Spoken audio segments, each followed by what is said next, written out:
स्वागत है दोस्तों आपका पार्ट 2 में। मैं आपको बता रहा हूँ अमेरिका की संस्थागत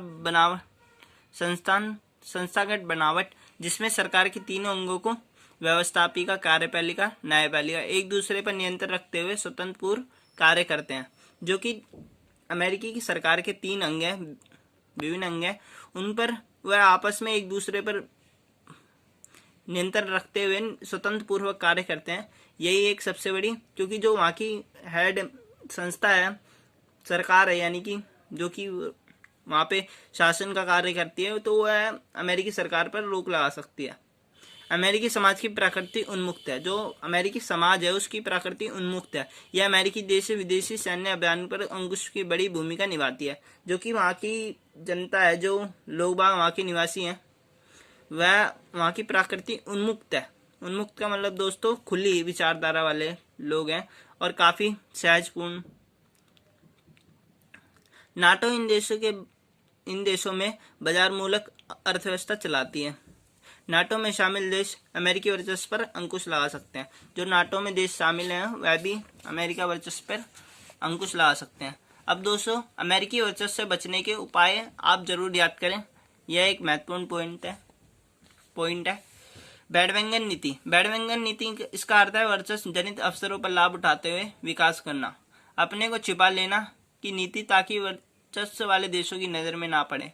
राज्यतर संस्थाएं जैसे स्वयंसेवी संगठन, कलाकार, बुद्धिजीवी मिलकर अमेरिकी वर्चस्व पर प्रतिकार करें। भारत और अमेरिका के संबंध।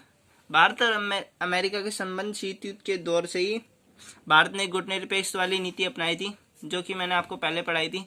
शीत युद्ध की समाप्ति के बाद भारत द्वारा उदारीकरण और वैश्वीकरण की नीति अपनाने के कारण महत्वपूर्ण हो गए। जब 1991 में दोस्तों भारत ने अमेरिका और खुली व्यापार नीति अपनाई, तो अमेरिका और भारत के संबंध थोड़े में सुधार आया। भारत और अमेरिका की विदेश नीति के महत्वपूर्ण स्थान रखता है। अब भारत अमेरिका की विदेश नीति में महत्वपूर्ण स्थान रखता है, क्योंकि जो भारत के लोगों, सिलिकॉन वैली में भी उनका बहुत दबदबा है और काफ़ी अच्छी वैरायटी के लोग इंडिया के भी वहाँ निवास करते हैं, जो कि नॉन रेजिडेंट NRI बन चुके हैं। अमेरिका आज भारत का सबसे बड़ा व्यापारिक साझेदार है। अमेरिका के विभिन्न राष्ट्रीय अध्यक्षों के द्वारा भारत का संबंध प्रगाढ़ करने हेतु भारत की यात्रा। कुछ आजकल ऐसा होता है दोस्तों कि भारत के अभी मोदी जी अमेरिका की यात्रा पे गए थे, जिन्होंने अमेरिका के स्टेडियम में स्पीच देकर भारतीय की तरफ से नेतृत्व और संबोधन दिया था। अमेरिकी विभिन्न राष्ट्रों द्वारा भारत के संबंध प्रगाढ़ हो रहे हैं। अमेरिका के बसे अनिवासी भारतीय खासकर सिलिकॉन वैली में प्रभाव रखते हैं, क्योंकि सिलिकॉन वैली के अंदर 3 लाख लोग बाग भारत के ही निवास करते हैं। सामरिक महत्व। भारत में अमेरिकी असैन्य परमाणु समझौते का संपन्न हुआ है। जो भारत की जो परमाणु नीति है उसके थ्रू भी अमेरिका से अच्छे संबंध स्थापित किए गए हैं।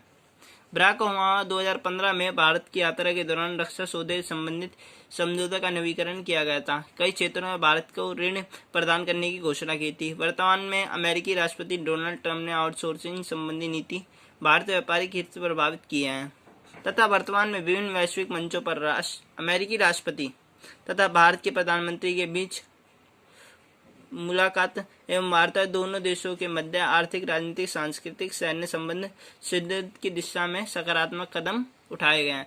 तथा दोस्तों, मैं आपको बताना चाहता हूं कि आप इसमें करंट के भी टॉपिक डाल सकते हैं, कि जैसे कि अभी डोनाल्ड ट्रंप जी भारत में मिलने आए थे, और जो मोदी जी थे हमारे, वह अभी लॉकडाउन से पहले मिलने गए थे। तथा दोस्तों, बाय।